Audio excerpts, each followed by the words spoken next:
Shri Venkateswara gold తాకట్టులో ఉన్న మీ బంగారాన్ని విడిపించి కొనబడును.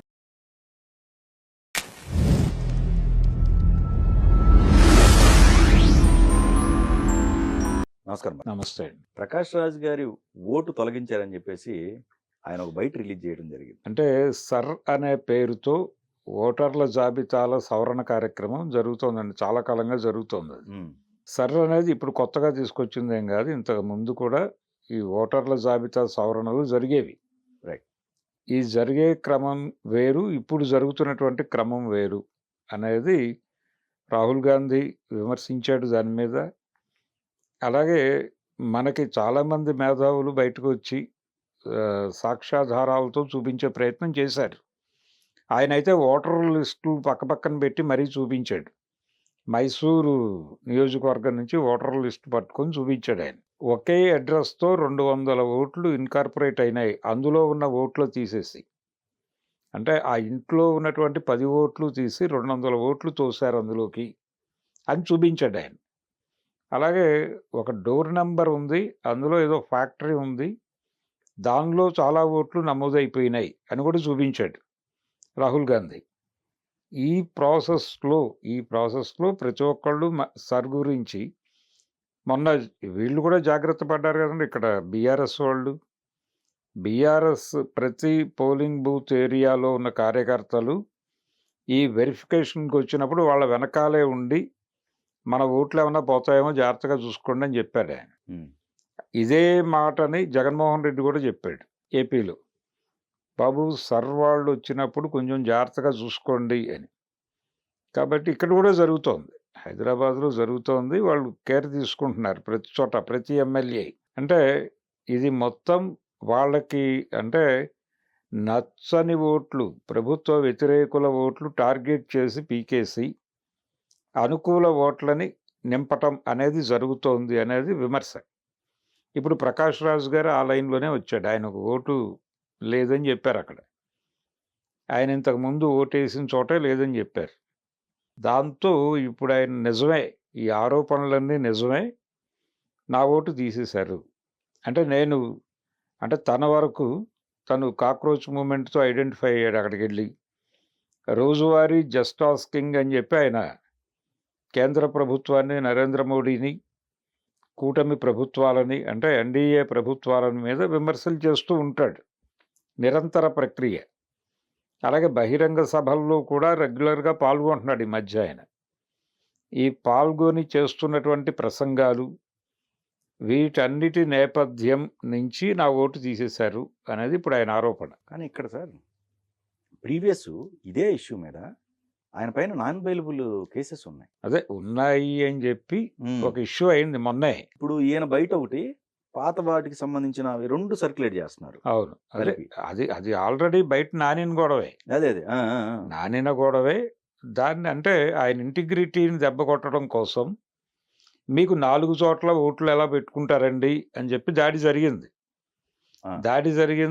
ఈయన అది చాలా మందికి ఉంది.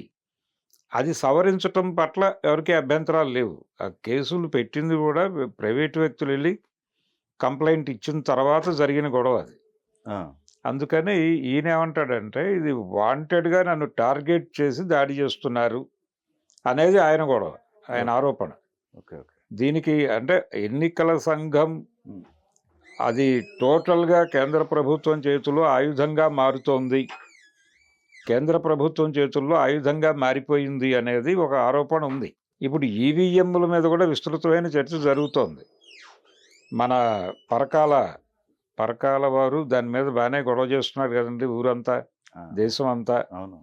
సో అదొక కార్యక్రమం నడుస్తోంది. సర్ ఈవీఎం ఈ రెండిటి ఆధారంగా వచ్చే ఎన్నికల్లో బీజేపీ గెలవడానికి ట్రై చేస్తోంది అనేది ఆరోపణ. దానికి ఆ ఆర్గ్యుమెంట్ని జస్టిఫై చేసుకోవడానికి ఈయన వెళ్ళి ఓటు హక్కును వెరిఫై చేసుకొచ్చాడు. కానీ వాళ్ళ వెర్షన్లో అయితే రోహింగ్యాలు రకరకాల ఎవరైతే ఉన్నాయో వాటన్నిటినీ షార్ట్అవుట్ చేస్తున్నాం అనేది ఒకటండి. దీని మీద పౌరసత్వ సవరణ చట్టం అని ఒకటి మొదలైంది కరోనా కంటే ముందు. ఓకే. ఈ దేశం కాని వాళ్ళని, ఇక్కడ పుట్టిన వాళ్ళని వెనక్కి పంపించేయాలి అనేది ప్రోగ్రాం. ఓకే. కాబట్టి చాలామందికి ఆధార్ కార్డులు లేకుండా ఉన్నారు ఇక్కడ. ఉన్నారు కాబట్టి వీళ్ళందరినీ తొలగించటం కోసం ఒక సర్వే జరిగింది. ఉమ్, ఈ సర్వేలో వీళ్ళేం చెప్పారు, బయట దేశాల నుంచి వచ్చే వాళ్ళందరినీ రోహింగ్యాలు అనుకుంటే, ఇప్పుడు బర్మా నుంచి వచ్చారు, బంగ్లాదేశ్ నుంచి వచ్చారు, పాకిస్తాన్ నుంచి కూడా వచ్చారు. వీళ్ళని ఐడెంటిఫై చేయాలి. ఓకే. వీళ్ళని ఐడెంటిఫై చేసి రోహింగ్యాల శిబిరాలు ఉన్నాయి ఇక్కడ, ఉమ్, ఉమ్, ఉమ్. బహిరంగంగానే వచ్చారు. ఆ. అదేమి వాళ్ళు దాక్కుని లేరు. అదే. వాళ్ళ కాలనీస్ ఉన్నాయి, వాళ్ళకి విరాళాలు ఇస్తున్న వాళ్ళు కూడా ఉన్నారు. అది నడుస్తోంది ఆ కార్యక్రమం.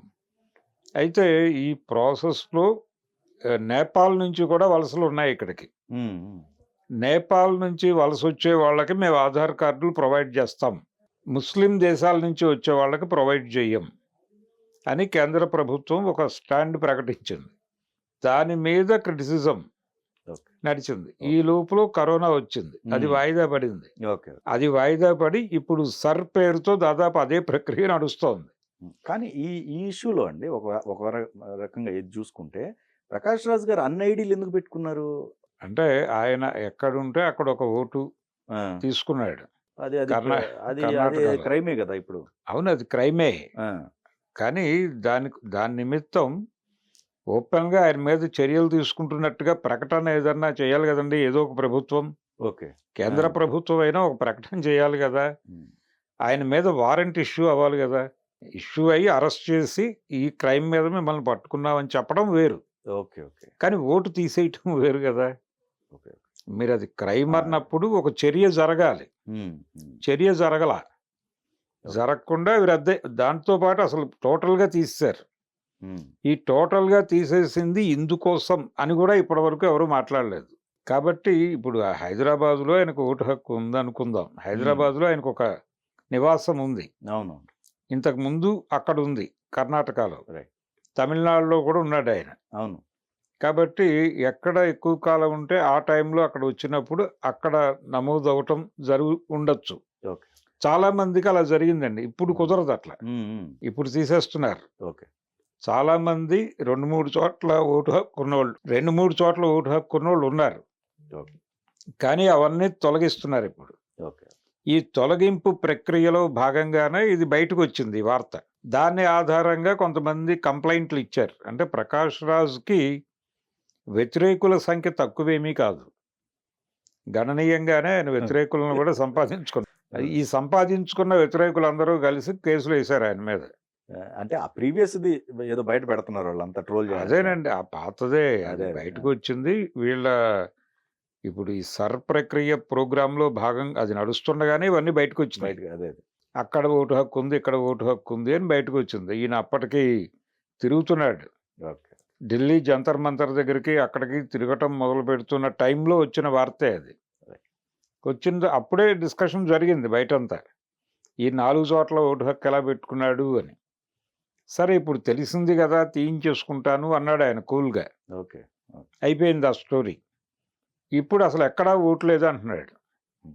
ఇప్పుడు ఎక్కడో చోట ఓటు హక్కు కల్పిస్తారా, లేకపోతే ఇందుకోసం తీసేసామని చెప్తారా? ఇలా డ్యూయల్ ఏరియాల్లో అంటే 2 చోట్ల 3 చోట్ల ఉన్న వాళ్ళకి ఓటు హక్కు పర్మనెంట్గా రద్దు అంటారా? ఏం చేస్తారు? కేంద్ర ప్రభుత్వం వైఖరి ఏమిటనేది చెప్పాల్సిన అవసరం అయితే ఉంది. అది ఈసీనో లేకపోతే లోకల్ ఈసీనో ఎవరో ఒకళ్ళు, ప్రతి రాష్ట్రంలోనూ ఎన్నికల సంఘం ఉంటుంది, వాళ్ళు చెప్పచ్చు. వాళ్ళకు సమాధానం చెప్పేస్తే ఆ గొడవ ఆపుతాడు ఆయన.